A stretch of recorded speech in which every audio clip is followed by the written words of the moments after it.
அவங்களோட பேஜை நான் உங்களுக்கு டிஸ்கிரிப்ஷனில் போடுறேன். 3J ஃபேமிலி வில்லேஜ் அப்படிங்கிறது அவங்களோட பேஜ். நான் டிஸ்கிரிப்ஷனில் போடுறேன். நீங்கள் பார்த்துட்டு நீங்களும் ஆர்டர் பண்ணுங்கள். இதோட ரேட் ரொம்ப காஸ்ட்டு கம்மிப்பா. இது அரை மீட்ரு வெறும் 200 ரூபா, ஒரு மீட்ரு 400 ரூபா மட்டும்தான்.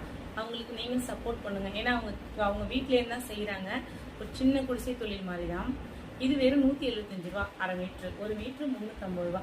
வச்சாதான் அதனோட அழகு தெரியுவாங்க. நான் வச்சு காமிக்கிறேன் பாருங்கள். நல்லா இருக்கா? கனகாம்பரம் நம்ம போய் வாங்கி வைக்க தேவையில்லை, செலவு பண்ணவே தேவையில்லை. இதையே நம்ம வச்சுட்டு போயிடலாம். எல்லாரையும் ஏமாந்துடுவாங்கல்ல, அதனால தான். இந்த பாருங்க, நல்லா இருக்கா? இது பிச்சிப்பூ. அடுத்து ஜாஸ்மின் மல்லிப்பூ. இந்த பாருங்க, மல்லிப்பூ வச்சு வச்சு வாடுதே. நல்லா இருக்குங்களா? ஓகே, அனைவருக்கும் நன்றி. நீங்கள் அந்த பேஜுக்கும் ஃபாலோ கொடுங்க, அவங்களுக்கு சப்போர்ட் பண்ணுங்க. சப்போர்ட் பண்ணுவீங்க.